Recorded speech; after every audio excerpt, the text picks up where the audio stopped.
चलिए बेटा, last class में हम लोगों ने ये सीख लिया था कि कैसे हम लोग चेक करते हैं कि कोई फॉर्मूला डायमेंशनली करेक्ट है या नहीं, है ना। एक दो क्वेश्चन आप लोग को होमवर्क में दिया था मैंने, 7th का आई थिंक ए और बी पार्ट, है ना। तो ये दोनों कर पाए आप लोग? एक बार मैं करता हूं, आप लोग क्रॉस चेक कीजिए कि आपने वैसे ही किया है कि नहीं, क्योंकि प्रेजेंटेशन में फर्क भी नहीं चलेगा, ठीक है।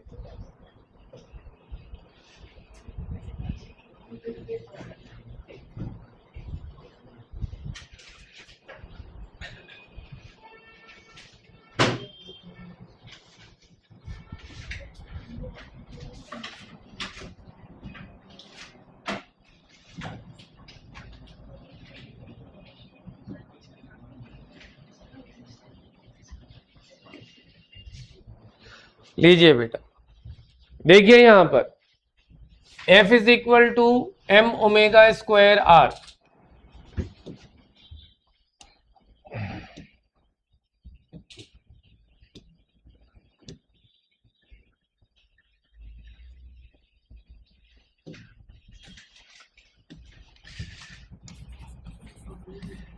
F is equal to M omega square R. हमें इसे चेक करना है कि ये डायमेंशनली करेक्ट है कि नहीं। तो इसके लिए हमारे को क्या करना पड़ेगा, डायमेंशन ऑफ F पहले निकालना पड़ेगा। डायमेंशन ऑफ F क्या होता है, क्योंकि ये फोर्स है तो फोर्स का डायमेंशन क्या होगा, M1 L1 T-2, हाँ या ना। अब m ओमेगा स्क्वायर r का डायमेंशन क्या होगा, dimension of m omega square r। इसके डायमेंशन की बात करें तो m का डायमेंशन क्या होगा, m। ओमेगा क्या होता है जरा क्वेश्चन में देखो, एंगुलर वेलोसिटी। एंगुलर वेलोसिटी का डायमेंशन क्या बताया हुआ मैंने, t-1, ठीक है। कहोगे अरे सर आप तो हमें कहते हो कि पूरा MLT लिखा करो, यहां बस T बोल रहे हो। फाइनल आंसर जो होता है ना बेटा, उसमें MLT तीनों होना चाहिए। बीच में जब आप वैल्यू पुट कर रहे हो तो जो है बस वही लिख दो, जिसपे पावर 0 है छोड़ दो, कोई बात नहीं। और यहाँ पे R है, R क्या होता है, लेंथ है, क्यों भाई। तो ये क्या हो जाएगा, M1 T-2 L1। तो जरा देखो सेम आ गया, तो डायमेंशन सेम है, therefore formula is dimensionally correct. ये वर्ड लिखना जरूरी है कि formula is dimensionally correct, dimension के हिसाब से सही है। कभी कभी कोई फॉर्मूला जो है डायमेंशन के हिसाब से सही होता है और वैसे गलत भी होता है रियल लाइफ में। ये बस डायमेंशनली चेक करता है कि डायमेंशन के हिसाब से ठीक है कि नहीं, ठीक है भाई। तो आप लिखोगे therefore formula is dimensionally correct.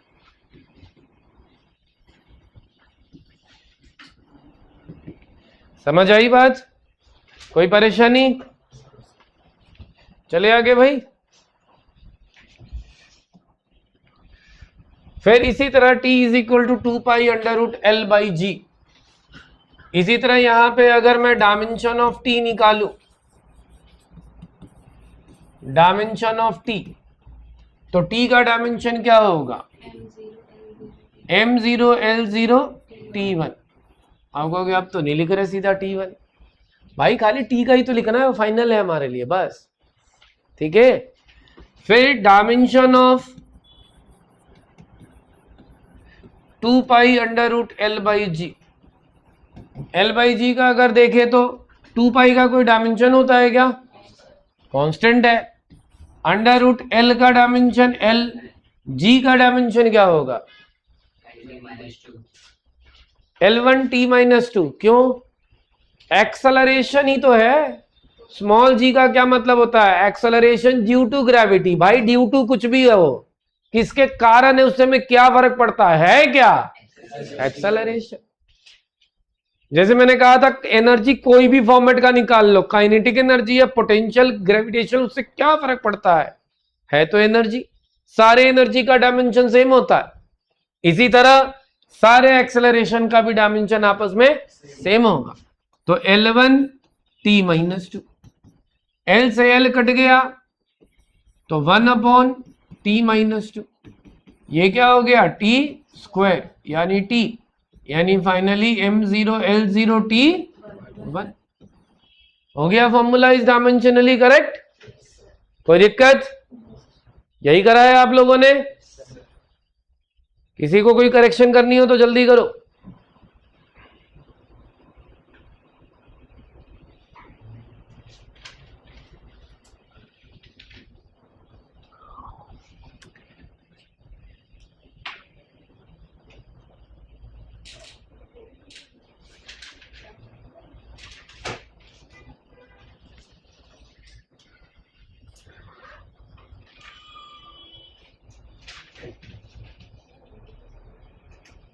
चले आगे। अब ये देखो जरा, y is equal to a sine nu T, कह रहे हैं क्या ये फॉर्मूला डायमेंशनली करेक्ट है?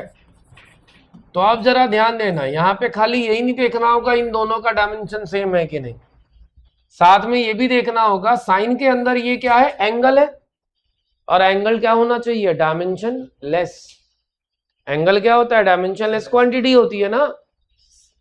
तो खाली आप ये मत चेक करना कि इसका डायमेंशन इसके बराबर है कि नहीं, आपको ये भी चेक करना पड़ेगा अगर साइन थीटा है, साइन के अंदर कुछ है, तो वो तो एंगल है ना भाई, और एंगल का डायमेंशन नहीं होना चाहिए, ये भी चेक करो।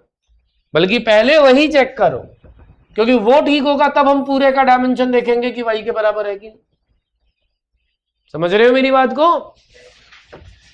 तो पहले डायमेंशन ऑफ न्यू टी, इसे न्यू कहते हैं, बताया था मैंने पिछली क्लास में। न्यू का मतलब होता है क्या, फ्रीक्वेंसी। ये रहा, फ्रीक्वेंसी का डायमेंशन क्या होगा, 1 अपॉन टी, और टाइम का टी कट गया, m0 L0। क्यों भाई, आ रही है बात समझ में? यानी कि चलो ये बात तो कंफर्म हो गया कि एंगल डायमेंशन लेस है, ठीक है भाई। तो एक बात कंफर्म हुई कि एंगल इज डायमेंशन लेस। जब भी एंगल का केस आ जाए तो पहले एंगल ही चेक करना, ओके। अब देखो ये मल्टीप्लाई में है तो ये पूरा फिजिकल क्वांटिटी एक ही माना जाएगा। अब जैसे s बराबर ut plus half at square था, जब मैंने पिछली क्लास में कराया था, इधर नहीं लिखा, शायद मैंने लिखा था अलग से।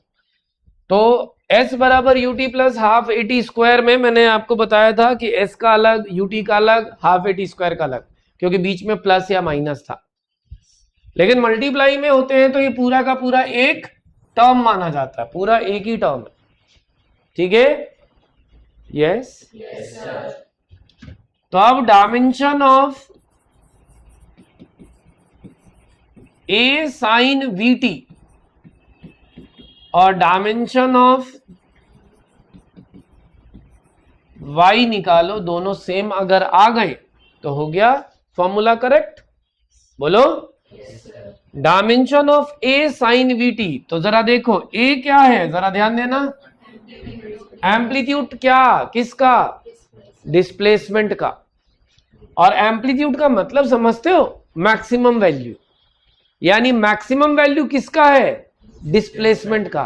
तो टेक्निकली भाई ए हुआ क्या, डिस्प्लेसमेंट, एल, एकदम ठीक। डिस्प्लेसमेंट ए क्या हुआ, एल, और साइन थीटा का कोई डायमेंशन नहीं। बोलो, तो ओवरऑल ये क्या रह गया, एल।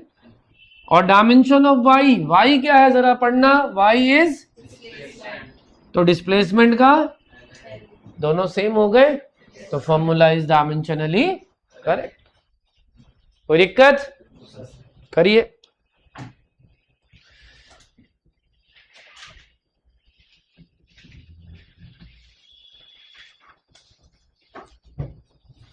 ध्यान दीजिएगा इधर, ये फॉर्मूला डायमेंशनली इनकरेक्ट है।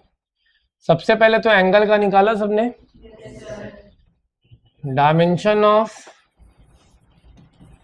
एंगल, डायमेंशन लेस आना चाहिए था, तो 2 पाई का कोई डायमेंशन नहीं, टी का डायमेंशन टी, तो चलो ये तो वेरीफाइड हो गया।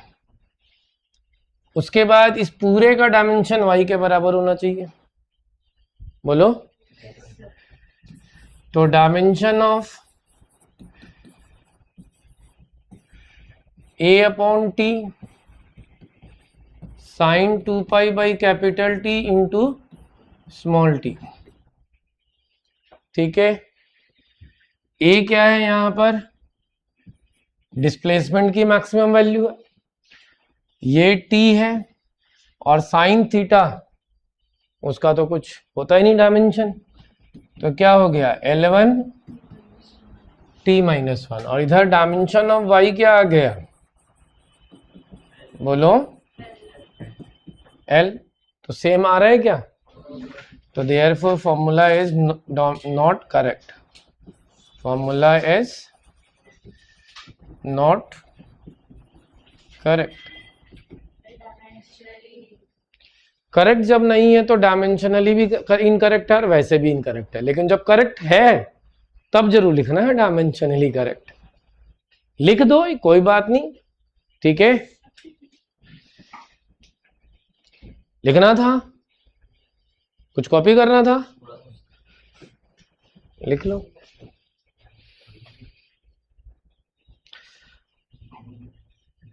जिनका हो गया वो नेक्स्ट ट्राई करो बेटा। S is equal to R H rho G upon 2 cos theta, देख के डरो मत, पता नहीं क्या फॉर्मूला दे दिया, सबकी मीनिंग बता रखी है, डायमेंशन रखो बस, ठीक है।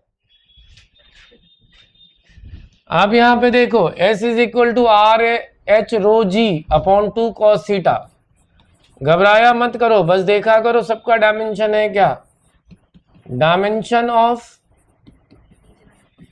एस यहां पे डिस्टेंस नहीं है, सरफेस टेंशन है, सरफेस टेंशन का क्या होता है डायमेंशन, याद है किसी को,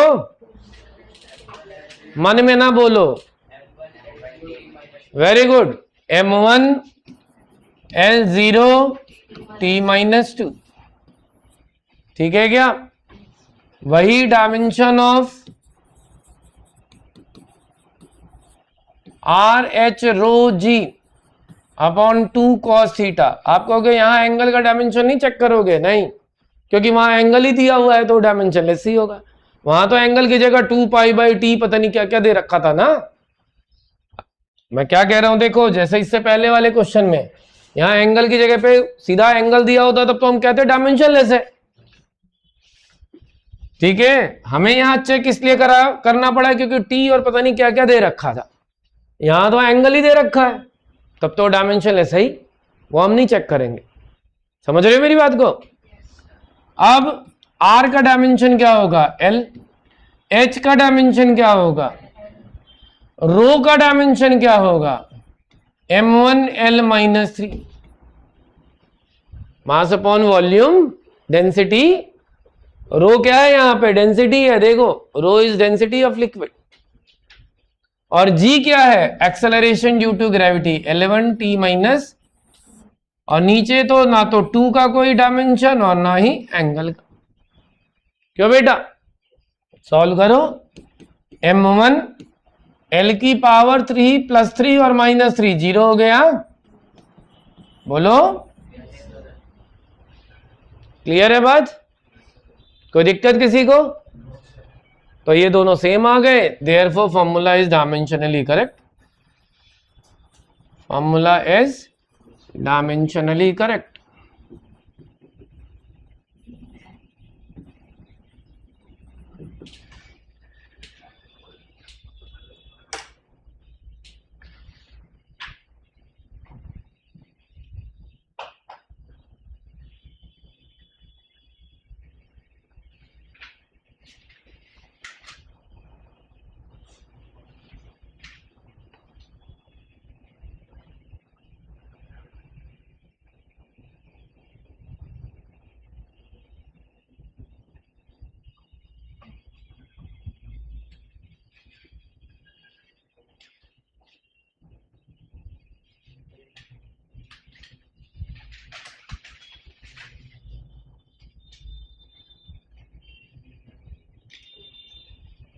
करे आगे।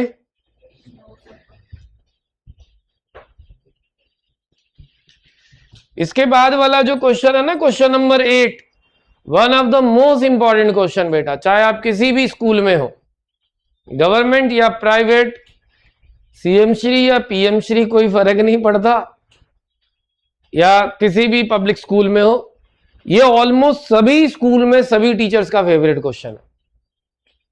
ये शायद ही कभी पहला यूटी होता है कि किसी के पेपर में ना आए, ठीक है। वो अलग बात है, आजकल ट्रेंड टूटते हैं, लेकिन फिर भी करके जरूर जाना, चांस बहुत रहते हैं, ठीक है। अब तक तो हम फॉर्मूले चेक कर रहे थे कि फॉर्मूला करेक्ट है या करेक्ट नहीं है। अब कह रहे हैं फॉर्मूला ये करेक्ट है, मिसिंग टर्म का डायमेंशन बताओ।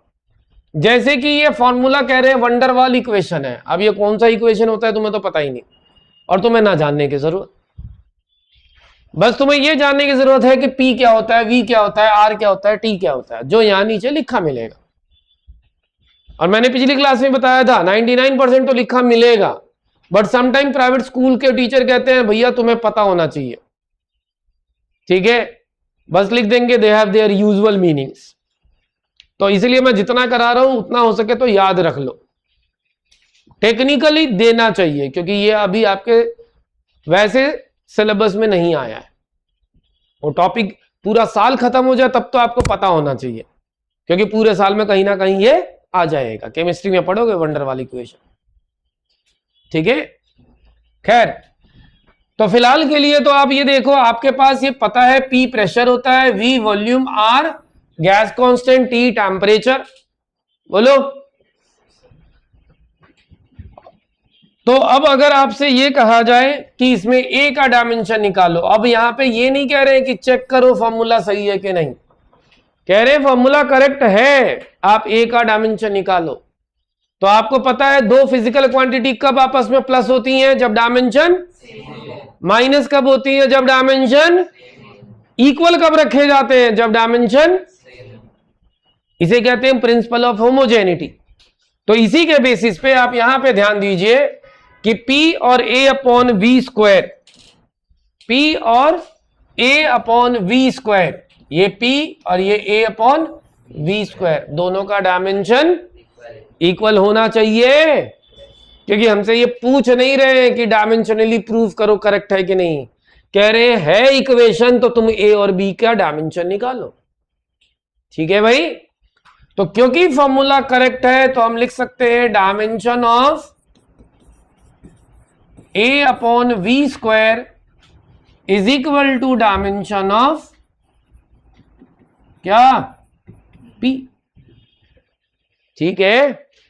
तो dimension of A upon V square में डायमेंशन ऑफ A तो हमें निकालना है, और डायमेंशन ऑफ V स्क्वायर क्या हो जाएगा, V ध्यान रखना है यहां वेलोसिटी नहीं है, वॉल्यूम है। तो वॉल्यूम का होता है L क्यूब, और उस पर स्क्वायर लगाया तो स्क्वायर भी लगाओ भाई, ठीक है। फिर डायमेंशन ऑफ P प्रेशर क्या होता है, M1 L minus 1 T minus 2, yes और नो। अब ये L की पावर 6 उधर जाके मल्टीप्लाई हो जाएगा, dimension of A is equal to M1 L minus 1 T minus 2 into L की power 6। So M1 L 5 T minus 2। बताइए आ गया A का डायमेंशन। अब B का डायमेंशन, तो अब यहां पे देखो V किसके बराबर है, V माइनस B हो रहा है, तो V और B के डायमेंशन सेम होने चाहिए। तो हम क्या लिखेंगे, dimension of B is equal to dimension of V, और V का dimension L cube, M0 L cube T 0, yes और नो। करिए, समझ आई है बात सबको? Yes sir. ये इंपॉर्टेंट क्वेश्चन है बेटा, 2 या 3 नंबर में, यूटी में तो 3-3 नंबर में भी आ जाते हैं।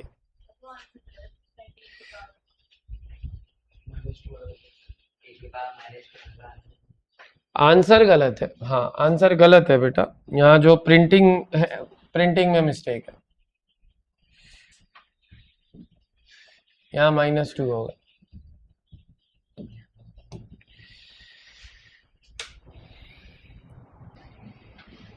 ध्यान दो, अगला क्वेश्चन भी इसी पैटर्न का है, आप ट्राई करोगे क्या? यहाँ पे क्वेश्चन में ये कहा गया, बस समझा रहा हूं, करो आप ही।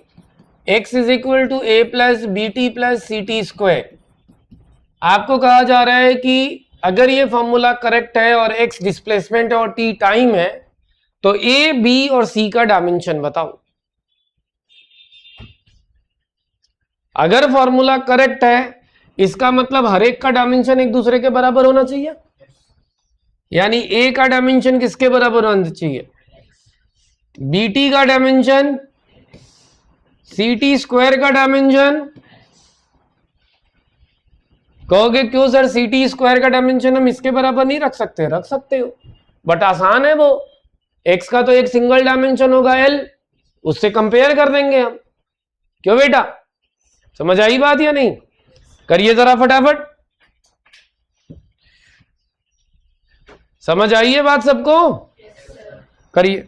इसमें आप सिंपली क्या करोगे, dimension of a is equal to dimension of x। x का डायमेंशन क्या है? l, तो m0 l1 t0, ठीक है। ऐसे ही dimension of bt is equal to dimension of x, है ना भाई? तो क्या हो जाएगा, bt, तो डायमेंशन ऑफ b यहीं रहने दो बेटा, डायमेंशन ऑफ t नीचे ले आओ इधर, और dimension of x l, l1 t -1, और ऐसी c का l1 t -1। क्यों, समझ आई बात? कोई दिक्कत? कर रखा है तो c निकालूं, मतलब सारा मेरे से ही करवाना है। Dimension of C T square is equal to dimension of X L, और dimension of C T square को अपॉन में ले आओ, तो dimension of C is equal to L1 t -1। ठीक है भाई, तो m0 है L1 t -2। क्लियर है बात? चले आगे।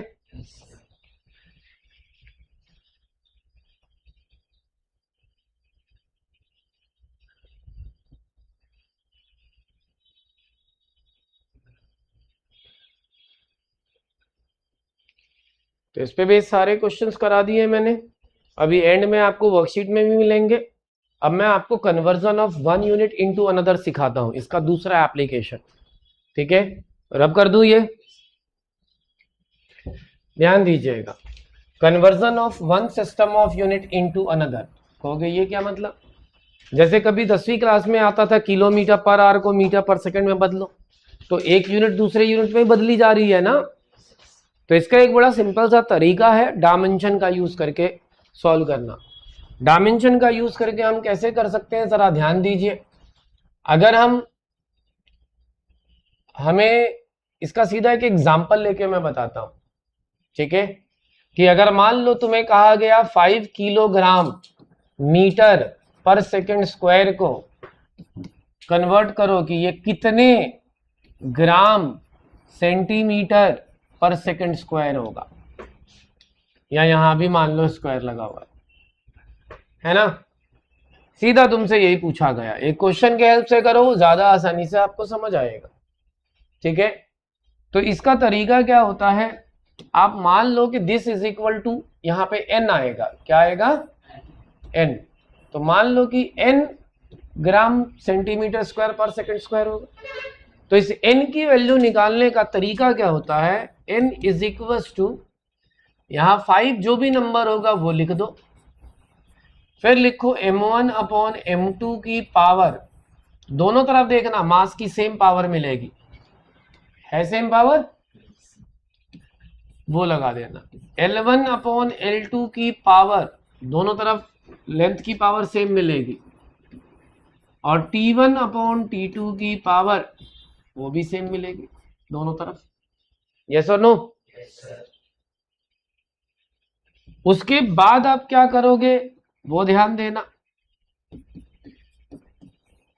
M1 L1 T1 ऊपर की तरफ ये वैल्यूज लिखी जाएंगी और नीचे की तरफ इधर वाली।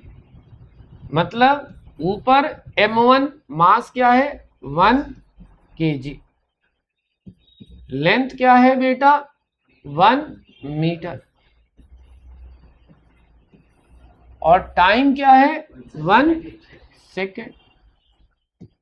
क्यों, कोई परेशानी?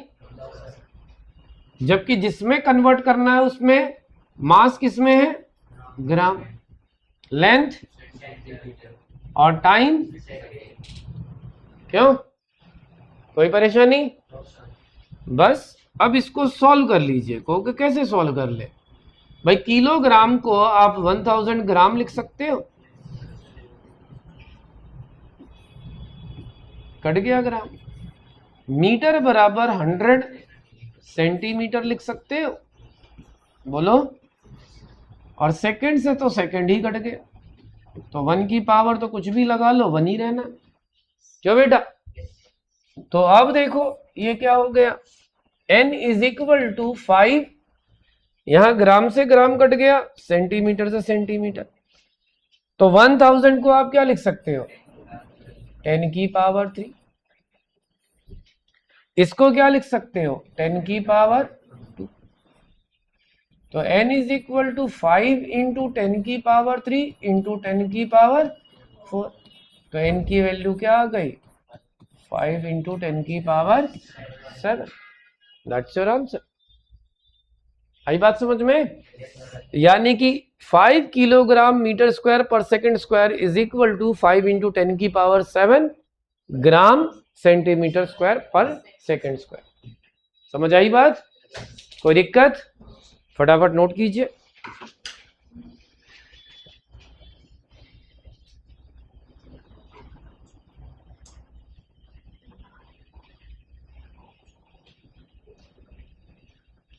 समझ आई है बात या नहीं आई है बात? क्लियर है?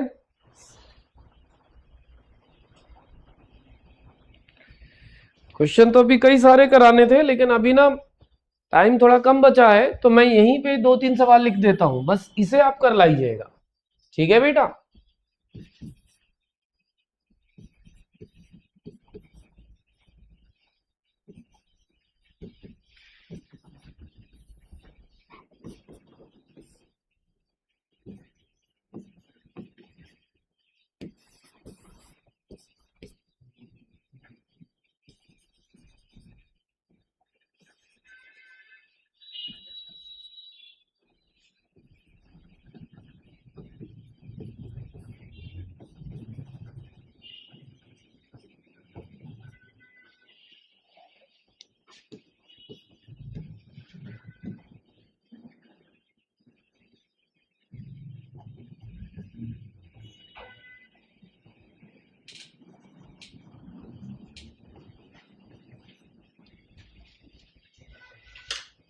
ये 3 क्वेश्चन आपका होमवर्क है बेटा, सेम इसी पैटर्न पे आपने करना है।